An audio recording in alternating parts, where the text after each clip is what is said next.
নবী সাল্লাল্লাহু আলাইহি ওয়াসাল্লামের জন্মের আগেই তার বাবা চলে যান, ইতিম মুহাম্মদ সাল্লাল্লাহু আলাইহি ওয়াসাল্লাম। তার মা আমিনা 6 বছর বয়সে ইন্তেকাল করেন। সিচুয়েশন বুঝতে পারছেন? 6 বছর একটা বাচ্চার বাবাও নাই মাও নাই। তার দাদা আব্দুল মুত্তালিব তাকে সাথে রাখেন, খুব আদর করেন, খুব মহব্বত করেন, যেখানে যান সাথে করে নিয়ে যান। তিনি নেতা মানুষ, তার পাশের চেয়ারে তাকে বসতে দেন, বলেন আমার এই নাতি একদিন সাইয়্যেদ হবে, নেতা হবে, এই কথা বলেন। তিনি ইন্তেকাল করলেন 8 বছর বয়স। তারপরে দায়িত্ব পেলেন চাচা আবু তালেব। নাম কি? এই 8 বছর বয়স থেকে নিয়ে নবী সাল্লাল্লাহু আলাইহি ওয়াসাল্লাম নবী হয়েছেন 40 বছর বয়সে, আর মক্কায় ছিলেন 13 বছর, প্রায় 53 বছর। প্রায় 53 বছর পর্যন্ত, 8 থেকে 53 বছর পর্যন্ত এই যে লম্বা সময় চাচা আবু তালেব নবী সাল্লাল্লাহু আলাইহি ওয়াসাল্লামকে পাহাড়ের মতো প্রোটেক্ট করেছেন, পাহাড়ের মতো। পাহাড়ের পিছনে আপনি দাঁড়ালে কি বাতাস লাগবে? এভাবে তিনি প্রোটেক্ট করেছেন নবী সাল্লাল্লাহু আলাইহি ওয়াসাল্লামকে। তার সন্তানদেরকে যা খাওয়াতেন তার চেয়ে ভালোটা নবীকে খাওয়াতেন সাল্লাল্লাহু আলাইহি ওয়াসাল্লাম। স্পেশাল রান্না তৈরি করে তাকে ডেকে নিয়ে বসতেন, কারণ এতিম ছেলে, মনে কষ্ট আছে, হয়তোবা সবার সামনে বলতে পারে না, ব্যাপারটা বুঝেন না? তিনি এইভাবে ট্রিট করতেন।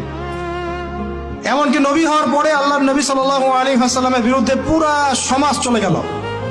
কেউ গালি দেয়, কেউ বলে সাহের, কেউ বলে কাযযাব, কেউ বলে ফারিকুল জামাআহ। মানুষ গালিগালাজ শুরু করলো, নিন্দা, গীবত, তহমত শুরু করলো, অর্থনৈতিক বয়কট শুরু করলো, সামাজিকভাবে বয়কট করা শুরু করলো। এমন কোনো অত্যাচার নাই যা নবী সাল্লাল্লাহু আলাইহি ওয়াসাল্লামকে করা হয় নাই। বুঝতে পারছেন কথা? এইরকম একটা সিচুয়েশনেও চাচা আবু তালেব তিনি বলছেন, তারা তোমার দিকে আসতে পারবে না দলে দলে যতদিন আমি আবু তালেব দাফন হচ্ছি না মাটির তলে। কথা বুঝতে পারছেন? তারা তোমার দিকে আসতে পারবে না দলে দলে যতদিন আমি আবু তালেব দাফন হচ্ছি না মাটির তলে। এইরকম মানুষ চাচা আবু তালেব। মানে আমরা যারা এখানে উপস্থিত আছি, বাংলাদেশে 16 কোটি মুসলমান, সারা বিশ্বের যে এত কোটি মুসলমান, তার মধ্যে বেশিরভাগ মানুষকে যদি আপনি এক পাল্লায় রাখেন, চাচা আবু তালেবের অবদানটাকে আরেক পাল্লায় রাখেন, ওই পাল্লা ভারী হবে ইনশাআল্লাহ।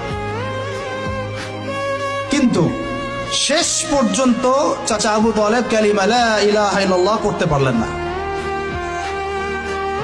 কথা কি বুঝতে পারতেছেন ভাই? নবী সাল্লাল্লাহু আলাইহি ওয়াসাল্লাম বারবার বলতেছেন, চাচা খালি একটাবার কালিমা পড়েন, আমি আল্লাহর কাছে আপনার জন্য সুপারিশ করব, আমি আপনাকে জান্নাতে নিয়ে যাব, চাচা খালি একটাবার সাক্ষ্য দেন, শাহাদা দেন। হলো না। হাদিসের মধ্যে আসছে চাচা আবু তালেবকে জাহান্নামের সবচেয়ে উঁচু স্থানে রাখা হবে